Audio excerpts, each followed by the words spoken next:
Good evening students, my name is Anshika, your science teacher IPG college. आज हम विज्ञान का पार्ट 8 पढ़ेंगे, गति यानी मोशन, भाग 1। आज हम भाग 1 पढ़ेंगे। भाग 1 में पढ़ेंगे हम कि गति क्या होती है और इसके प्रकार कितने होते हैं, इसका वर्णन पढ़ेंगे। तो दैनिक जीवन में हम कब कुछ वस्तु को देखते हैं जो विराम अवस्था में होते हैं और कुछ को देखते हैं जो गतिमान अवस्था में होते हैं। विराम अवस्था मतलब रेस्ट, कि जो समय के साथ साथ एक ही जगह पे रुकी हुई है, चल नहीं रही है। जैसे हम कभी बैठे हुए होते हैं तो वो कौन सी अवस्था होगी, विराम अवस्था।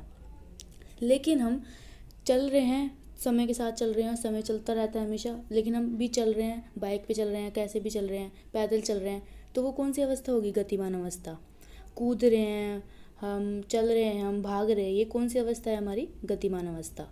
पंखा चल रहा है, ये कौन सी अवस्था, गतिमान अवस्था।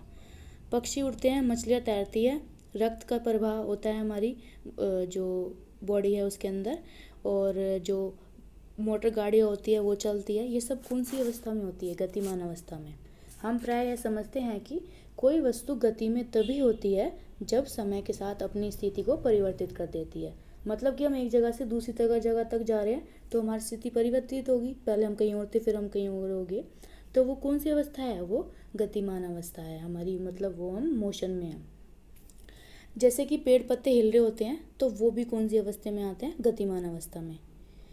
किसी व्यक्ति के लिए एक वस्तु गतिशील प्रतीत होती है जबकि दूसरे के लिए स्थिर। कि कोई व्यक्ति है, उसको लगेगा कि वो गतिमान अवस्था में, लेकिन वो नहीं होता, लेकिन दूसरे को लगेगा कि वो स्थिर अवस्था में, लेकिन वो नहीं होता। ऐसा क्यों नहीं होता। गति कर रहे बस में यात्रियों के लिए सड़क के किनारे लगे पेड़ पौधे पीछे की ओर गतिमान हो रहे हैं। अगर आप कभी बाइक पे जाते हो, किसी चीज़ पे भी जाते हो, तो आपको लगता है कि हम आगे जा रहे हैं और जो पेड़ पौधे हैं वो हमारे से पीछे चल रहे हैं, ऐसा आपको लगता है, सभी को लगता है ऐसा। जबकि सड़क के किनारे खड़ा एक व्यक्ति बस के साथ यात्रियों को भी गति करते हुए पाता है। हम बस में बैठे हुए होते हैं, हम कोई गति नहीं कर रहे होते, लेकिन जो बस है वो गति कर रही होती है, वो हमें एक दूसरे जगह लेके जाती है। लेकिन अगर बाहर कोई व्यक्ति खड़ा होगा तो उसको ये लगेगा कि हम बस में भी चल रहे हैं, जबकि यात्री अपने स्थान पर ही होते हैं। तो ये किसकी वजह से होता है, ये सब होता है हमारी गति की वजह से। अगर हम अंदर बैठे हैं, अगर मान लो हम अगर बस के अंदर बैठे हैं तो हमें ऐसा लगेगा कि बाहर वाला इंसान चल रहा है। अगर हम बस के बाहर है तो ऐसा लगेगा कि हमें अंदर जो बस में बैठा है वो इंसान चल रहा है। तो ये हमारा देखने का नज़रिया है कि गति कौन गति कर रहा है और कौन विश्राम है या फिर विराम अवस्था में है। तो ये समझ आ गया गति क्या होती है। अगर कोई भी चीज़ चल रही होती है समय के साथ, अपनी जो स्थिति है वो परिवर्तित करती है, तो उसको बोलते हैं हम गति। तो ये हो गया हमारा गति। अब आप इसके अंदर देख सकते हैं कि जैसे ये बैठी हुई है तो ये है, तो ये विराम अवस्था में, लेकिन बाहर के जिसको लगेगा कि पेड़ पौधे चल रहे हैं, लेकिन बाहर के पेड़ पौधे विराम अवस्था में है, लेकिन ये जो है ये ट्रेन के साथ आगे आगे जा रही है। अब जैसे ये जो ये बच्चा है दौड़ रहा है, तो ये किसकी अवस्था में है, ये चलना या दौड़ना ये सब गति है, तो ये है हमारी गतिमान अवस्था में, सब गति है, जो चल रहे हैं, दौड़ रहे हैं। और अगर आप कूद रहे हैं, उछल रहे हैं, तो ये भी कौन सी अवस्था है, ये है गतिमान अवस्था। लेकिन आप एक जगह बैठे हैं कुर्सी पे, तो वो होगी आपकी विराम अवस्था, रेस्ट पे हो आप। और अगर आप ऐसे कूद रहे हो तो आप किस पे हो, मोशन पे हो। अब हम पढ़ेंगे गति के प्रकार। गति के प्रकार कितने होते हैं। गति कई प्रकार के होते हैं, यथा सरल रेखीय गति, वृत्तीय गति, असमान गति, समान गति, अनिश्चित या अनियंत्रित गति और नियंत्रित गति इत्यादि। इतने सारे जो प्रकार है वो गति के होते हैं। तो पहला हम पढ़ेंगे हमारा सरल रेखीय गति, यानी motion in a straight line. एक सीधी रेखा में जो मोशन होता है, सीधी रेखा में जो गति होती है, उसको बोलते हैं हम सरल रेखीय गति। जब कोई वस्तु सरल रेखीय पथ पर गतिमान होता है तो इसे सरल रेखीय गति कहते हैं। सरल रेखीय गति में सिर्फ आप सीधा सीधा चल रहे हैं किसी जगह पे, वो आपकी होगी सरल रेखीय गति। उदाहरण, यदि एक साइकिल सवार एक सीधी सड़क पर जा रहा है तो साइकिल सवार की गति सरल रेखा गति या सरल रेखीय गति कहलाएगी। समझ आ गया आप सभी को कि सरल रेखीय गति कौन सी होती है। देख भी सकते हैं आप ऐसे, अगर आप गाड़ी से ऐसे जा रहे हो रोड पे तो आप बिल्कुल सीधा सीधा जाओगे तो आपकी वो कौन सी गति हो जाएगी, सरल रेखीय गति। जैसे ट्रेन होती है, ट्रेन भी सीधी सीधी चलती है, तो वो भी सरल रेखीय गति होगी आपकी। अब है हमारी हम दूसरा जो है प्रकार है हमारा दूरी। पहले हम पढ़ेंगे दूरी और फिर पढ़ेंगे हम विस्थापन। तो दूरी क्या होता है, डिस्टेंस सबको पता है। दूरी किसी वस्तु द्वारा तय की गई कुल दूरी, पथ की लंबाई दूरी कहलाती है। अगर आप अपने घर से स्कूल तक जा रहे हो तो वो क्या कहलाएगी, वो दूरी कहलाएगी। कितनी दूर तक आप वहाँ जा रहे हो, कितने किलोमीटर लग रहे हैं, कितने मीटर लग रहे हैं, तो ये होगी आपकी दूरी। दूरी एक भौतिक राशि है।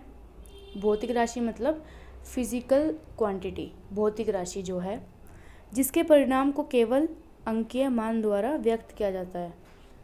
जो भौतिक राशि है उस जो दूरी है उसको सिर्फ हम नापते हैं। जैसे मान लो 12 मीटर, 12 किलोमीटर, 24 किलोमीटर, सिर्फ उसको हम जो उसका अंकीय मान होता है वो लिखते हैं जो हमारी दूरी है उसके अंदर। अर्थात दूरी में केवल परिणाम होता है, दिशा नहीं। ये नहीं पता कि हम कौन सी दिशा में जा रहे हैं, उत्तर, दक्षिण, पूर्व, पश्चिम, ये हमें नहीं पता दूरी के अंदर। ये दूरी होगी आपकी। दूरी जैसे आप ऐसे देख रहे हो कि इधर उधर ऊबड़ खाबड़ ऐसे करके चल रहे हो आप, ये होगी आपकी दूरी। किधर भी जा रहे हो, कोई भी आपको दिशा नहीं पता, ये होती है दूरी। फिर हम पढ़ेंगे विस्थापन। विस्थापन क्या होता है, वस्तु का प्रारंभिक तथा अंतिम स्थिति के बीच की न्यूनतम दूरी को वस्तु का विस्थापन कहते हैं। अगर मान लो कि आप एक जगह से, पहले आप ए से सी पे गए, फिर सी से बी पे गए और फिर बी से वापस ए पे आ गए, तो आपकी जो विस्थापन है कम से कम दूरी, मतलब कि वो सिर्फ ए से लेके बी तक ही होगी। अगर आप डिस्टेंस मतलब अगर आप दूरी को नापेंगे तो ए से लेके बी तक भी नपेगा और फिर सी से लेके बी तक नपेगा और फिर बी से वापस ए तक नपेगा, पूरा नपेगा। लेकिन विस्थापन में ऐसा नहीं होता। ए से सी पे गए, सी से बी पे गए, बी से ए पे गए, तो आपकी जो विस्थापन है वो 0 हो जाएगा क्योंकि वापस आप आ गए ए के ऊपर। तो ये होता है विस्थापन। जहाँ से शुरू करा और जहाँ पे ख़त्म किया, बस सबसे छोटा जो पाथ है, जो भी दूरी है, वो होता है आपका विस्थापन। अगर आप मान लो शॉर्टकट से जा रहे हो तो वो हो गया विस्थापन, और अगर आप पूरा घूम घाम के अपने स्कूल जाते हो तो वो हो गया आपका दूरी। और आप इसके अंदर भी देख सकते हैं कि जैसे दूरी है तो इधर उधर घूम के जा रहा है इंसान, लेकिन विस्थापन में जहाँ से शुरू किया और जहाँ ख़त्म किया बस इतना ही है विस्थापन में। जो विस्थापन है वो सदिश जो है वो है सदिश है, उसके अंदर हम उसकी अंकीय जो मान होता है वो भी दिखाएंगे और उसकी जो दिशा है वो भी दिखाएंगे। अब इसके अंदर दिशा हम दिखा रहे हैं कि ये जो है ये इस तरफ को जा रहा है या फिर इस तरफ को आ रहा है, लेकिन हम दूरी में ये नहीं दिखाते हैं। समझ आ गया क्या होता है दूरी और विस्थापन, इन दोनों में यही फ़र्क होता है। फिर आगे हम चलेंगे एक समान गति। एक समान गति क्या होती है, जब कोई वस्तु समान समांतराल में समान दूरी तय करता है तो उसे एक समान गति कहते हैं। अब जैसे कि एक समान गति किसे कहते हैं, जैसे कि आप गाड़ी से चल रहे हो, ठीक है। पहले आपने 2 सेकंड में 4 मीटर कवर किया, फिर 2 सेकंड में 8 कवर किया, फिर 2 सेकंड में 12 कवर किया और फिर 2 सेकंड में 16 कवर किया। इसमें जो समय है वो भी 2 सेकंड ही है और जो आपकी दूरी है वो भी 4-4 का ही इसमें अंतर है। तो ये होती है हमारी समान जो गति होती है वो एक समान गति। इसके अंदर आपका जो समय है वो भी एक जैसा ही होगा, जैसे 2-2, 4-4, 4-4, 5-5, 5-5। और अगर आपकी जो दूरी है वो भी आपकी एक जैसी होगी, जैसे 4 मीटर, 4-4-4 का ही अंतर होगा, 5-5-5 का ही अंतर होगा। तो ये होगी आपकी एक समान गति। फिर आपकी आती है असमान गति। असमान गति कैसे होती है, नॉन यूनिफॉर्म मोशन। एक समान गति मतलब यूनिफॉर्म मोशन, असमान गति है मतलब नॉन यूनिफॉर्म मोशन। आप ऐसे भी समझ सकते हैं, अपने स्कूल में आप यूनिफॉर्म पहनते हैं तो एक जैसी लगती है वो सारी, ऐसे ही एक जैसी दूरी, एक जैसा समय। अब नॉन यूनिफॉर्म मोशन में कोई कुछ कपड़े पहन रहा है तो कोई कुछ कपड़े पहन रहा है, तो मतलब कि समय भी अलग और दूरी भी अलग। जब कोई वस्तु समान समय अंतराल में से असमान दूरी तय करता है तो वह असमान गति कहता है। इसमें आप देख सकते हैं कि जो समय है वो तो 2 सेकंड ही है, लेकिन जो दूरी है, पहले तो वो 1 मीटर हुई, फिर 10 हुई और फिर 25 हो गई। तो जो उसका अंतर है वो एक समान नहीं है। पहले 1 मीटर का अंतर है, फिर उसके बाद 10 मीटर का है, फिर उसके बाद 15 का है। तो ये हो गया आपकी असमान। इसके अंदर आपकी दूरी एक जैसी हो सकती है, लेकिन समय अलग होगा। एक ना एक जो भी है वो अलग होगा, या तो समय अलग होगा या दूरी अलग होगी। तो समझ आ गया दूसरा ये, एक समान गति और असमान गति। अब हम पढ़ेंगे गति की दर का मापन, मतलब रेट ऑफ मोशन की, जो कैसे हम गति को मापते हैं। तो गति को मापने का तरीका होता है चाल, स्पीड जो होता है वो हमारी बाइक में भी लगा होता है, स्पीड नापने का। गति की दर चाल कहलाती है। इकाई समय में तय की गई दूरी को गति की दर अर्थात चाल कहते हैं। अगर आपने एक जो दूरी है, 1 मीटर की दूरी तय की है, 1 या मिनट में या सेकंड में या कितने मीटर की भी दूरी तय की है, कितने मिनट में, ये होगी आपकी जो है चाल।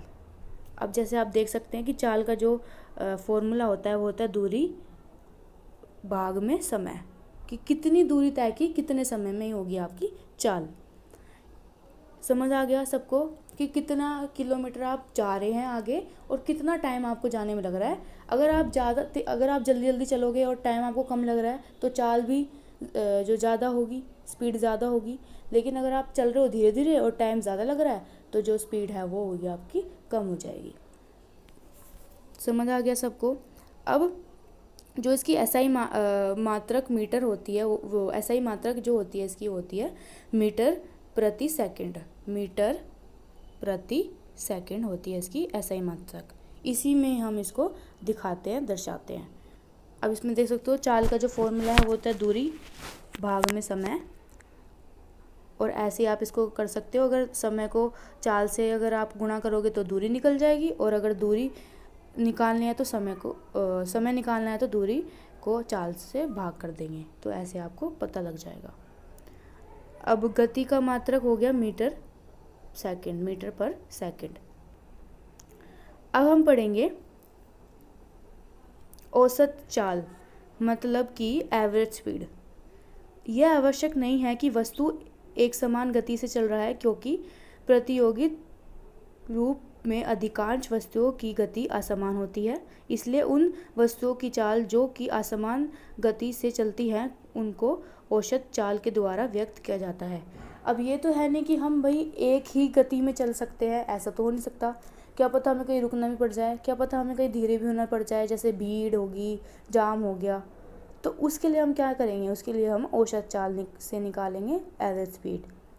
एवरेज स्पीड क्या हो जाता है कि तय की गई कुल दूरी, कि मान लो आपने पहले 10 किलोमीटर चला, फिर 20 चला, फिर 25 चला, इन सबको जोड़ोगे और आपने समय लिया 10 सेकंड, 20 सेकंड, 50 सेकंड, इन सबको जोड़ोगे तो आपकी क्या निकल जाएगी, औसत चाल।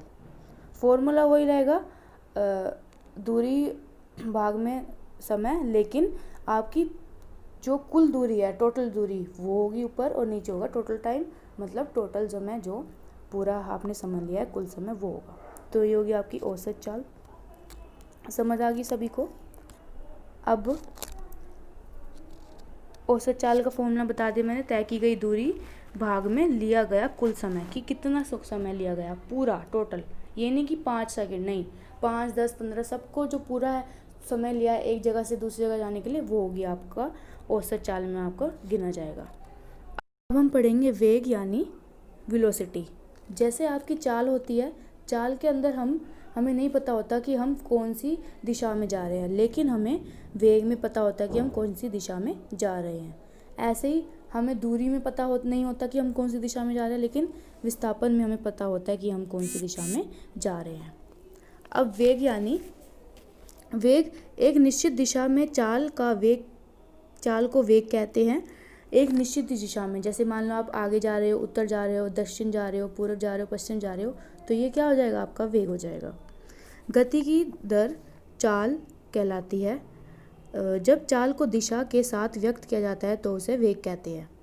अगर आपको सिर्फ जो है वो आपको अंकीय जो मान दिया हुआ है वो दिया हुआ है तो वो होगी आपकी चाल, लेकिन उसके साथ गति भी दी हुई है अंकीय मान के साथ तो वो हो जाएगी आपकी वेग। अतः गति की दर का दिशा के साथ निरूपण या दर्शाया जाता है उसे वेग कहते हैं। समझ आ गया आप सभी को? अगर आपके पास अंकीय मान के साथ दिशा भी है तो उसको हम बोलेंगे वेग। दूसरे शब्द में भौतिक राशि जो गति की दर तथा दिशा दोनों बताती है। समझ आ गया आपको? अब है आगे वेग का जो फॉर्मूला होता है। वेग का फॉर्मूला होता है विस्थापन भाग में समय। औसत वेग का जो फॉर्मूला होता है वो क्या होता है? प्रारंभिक वेग जमा अंतिम वेग भाग में 2।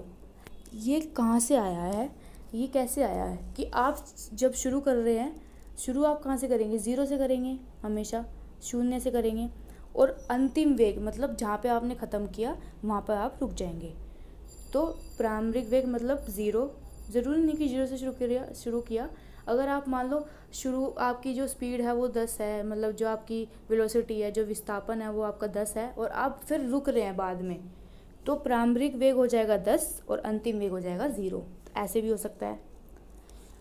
ऐसा क्यों होता है? क्योंकि विस्थापन में आपको पता ही है कि सिर्फ जो शुरुआत का जो जहाँ से शुरू किया जाती है और जहाँ पे अंत किया जाता है सिर्फ उसी का जो दूरी है वो ही लेते हैं विस्थापन में। तो इसलिए इसका ऐसा फॉर्मूला है कि प्रारंभिक वेग जमा अंतिम वेग भाग में 2। समझ आ गया सबको? औसत वेग का जो फॉर्मूला होता है इसको हम कैसे दिखा सकते हैं? प्रारंभिक वेग को हम दिखाते हैं u से, अंतिम वेग को हम दिखा सकते हैं v से, और उसके भाग में 2। समझ आ गया सबको?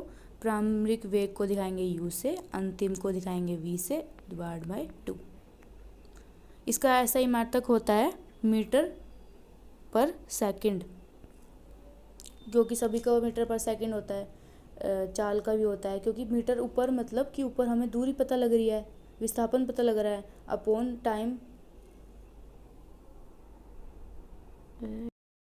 अब पढ़ेंगे हम औसत वेग। जैसे आपने औसत चाल पढ़ी ऐसी ही औसत वेग होगी। अब ये तो है नहीं कि भाई एक दिशा में जा रहे हैं और हमने बिल्कुल वही हम समय ले रहे हैं और वही हम दूरी तय कर रहे हैं, ऐसा तो हो नहीं सकता कि वही हम विस्थापन तय कर रहे हैं, ऐसा कभी नहीं हो सकता। जब एक वस्तु सीधी रेखा में बदलती हुई चाल के साथ गति कर रही होती है तो इसके गति के दर के परिणाम को औसत वेग के द्वारा व्यक्त किया जाता है। तो अब हमें समझ आ गया कि हमने क्या क्या पढ़ा। चाल पढ़ी, दूरी पढ़ी, उस विस्थापन पढ़ा, और वेग पढ़ा, और औसत वेग पढ़ा, औसत चाल पढ़ी। तो इन सभी के बारे में समझ आ गया कि गति क्या होती है। तो अब अगले भाग में हम पढ़ेंगे कि हम इनको कैसे दर्शाते हैं ग्राफ पे। हम अगले भाग में वो पढ़ेंगे। तो सभी को ये अच्छे से पढ़ना है क्योंकि ये बहुत ज़रूरी पार्ट है, ये पेपर में ज़रूर आता है। धन्यवाद।